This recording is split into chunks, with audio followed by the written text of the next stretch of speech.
So, look, my understanding of Canadian citizenship is that the moment you are a citizen of a given nation, lest they recognize dual citizenship, which is occasionally the case, you automatically, by default, fall under rules, regulations, laws that govern said nation.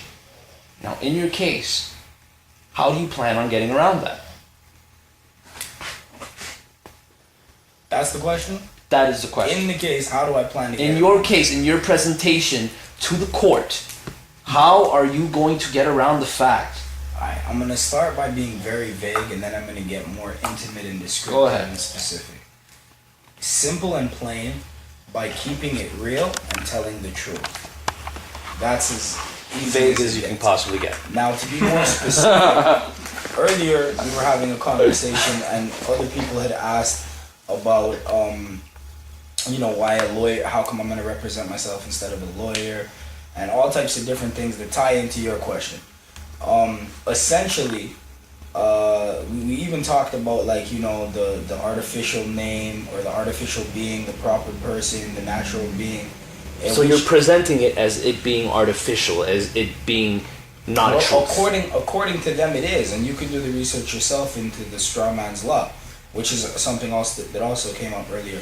And just to really answer your question specifically, it's to the point that by default, as you suggest, there is certain attachments to me or anybody else by default who was born within the borders of the land and the territory. Mm-hmm. Now, as far as me getting around it, I'm not trying to get around it. I'm suggesting that even though that default exists, that I was never made aware. I never possessed the knowledge, wisdom, and understanding or the full consciousness of what that entailed. It was something I was born into, and it was a contract that was created without my permission, consent, and I was never consent. And it's something that I'm against openly and aware of, to the point that I claim it as my own because they have been misrepresenting my name. But it's complex because I associate with it only for the means of information.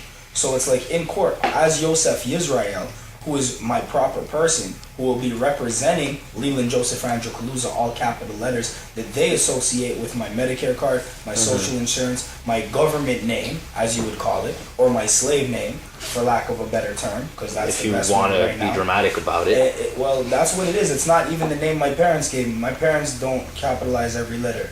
Okay. You understand? And this is where, like, on the birth certificate, it being a citizen of Canada, the number that is associated to every person that goes back to a business or a corporation that they own and take advantage of, whereas it's in your name, and you have, as long as you have the knowledge, wisdom, and understanding, and you can articulate and express it, you can go reach and you can take ownership of it legally because it is yours. But because you're ignorant to it, in most cases, no one will do that.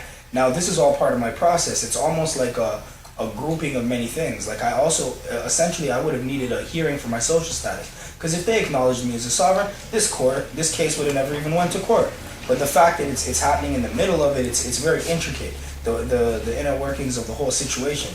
So in order for me to get around it, I'm not really going to get around it. I'm just going to face it head on and keep it real with them and express to them how it applies and where it doesn't apply to me in my own contracts, in my own work between me and my creator and my God and my people and my nation that is not Canada. I do not identify as a Canadian. And if you do the proper studies, Canada or the Canadian nation doesn't even constitute as a nation.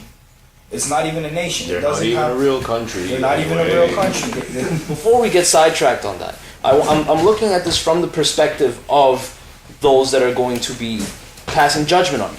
And my understanding of it, and again, correct me if I'm wrong, monkey. Thank you. If you are a citizen and you are reaping the benefits of citizenship, because there are people that live in Canada that strive to have what you deem to be your slave name, slave trappings, entrapment via this contract that you did not consent to. If in their understanding you have been benefiting from that situation, then how can you come out and say, no, I do not identify as a Canadian. I am not a Canadian. Here's the thing. Part 1 of the Canadian Charter of Rights and Freedoms from the Constitution Act in 1982 states that whereas Canada is founded upon principles that recognize the supremacy of God and the rule of law. Now, when you look into the rights and freedoms and the supremacy of God and the rule of law, this goes like when you want to study governments now, because this is was introduced to the public or the people, the society, by the government, who were elected in by a so-called democracy.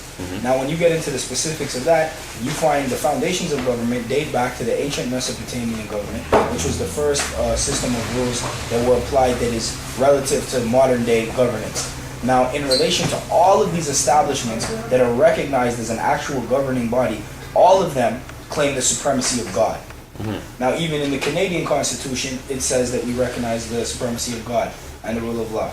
To read up further, justified in freedom of society, Canadian Charter of Freedom and Rights guarantees the rights and freedoms set out in its subject only to such reasonable limits prescribed by a law, yada yada yada, so on and so forth. The main thing here is like the main tenet here is the rule of law. In the rule of law, it states that you have the freedom to religion. Now, if my religion, for lack of a better term, because I don't have a religion, I have spirituality and specific heritage, culture, and a nation that I am a part of that is not the Canadian nation, that is understood and recognized, and it holds all of the different things that are necessary to constitute what is a nation, from culture, language, heritage, God, yeah, so on and so forth. But again, like a major stumbling block on that path, because ultimately the end goal is to not wind up in the bin. The major stumbling block is the rule of law. You are a Canadian citizen. You have been living here knowingly, consciously of the fact for 20 plus years. You know what the law is. Whether it's a divine law or a law that you chose to ascribe to is irrelevant. It is the law of the land. Therefore, by default, by infringing that law, you are guilty. And they are fit to judge you if you have broken a law in a nation that...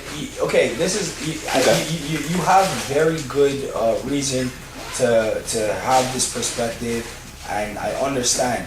But what it is you may not understand is the specifics of the people in power and the justice of peace, the magistrates, the judges, the different fraternal orders that they're a part of, the different groups, the politicians, all of the constitutions, the bills, the acts, all of the different laws that were passed, rules and regulations, the specifics of when they were done, why they were done.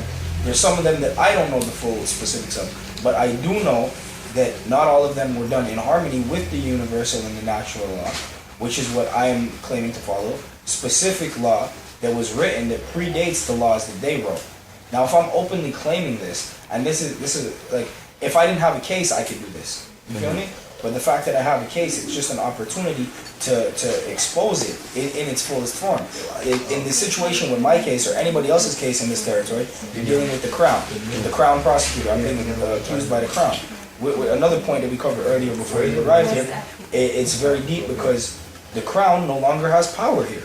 Even though they claim to, and they have you believe that. The British Crown. The British Crown, specifically the Queen, who's still on the money, who's on the $20 bill, who all of these alleged prosecutors accused for. The Crown prosecutor. Now, as far as, yes, the evil witch Queen is a raggy old cunt. Share a birthday with the cunt, though. So. Wow, that's deep. But just to share, like, even the British monarchy has been a de facto monarchy in Canada since 1649.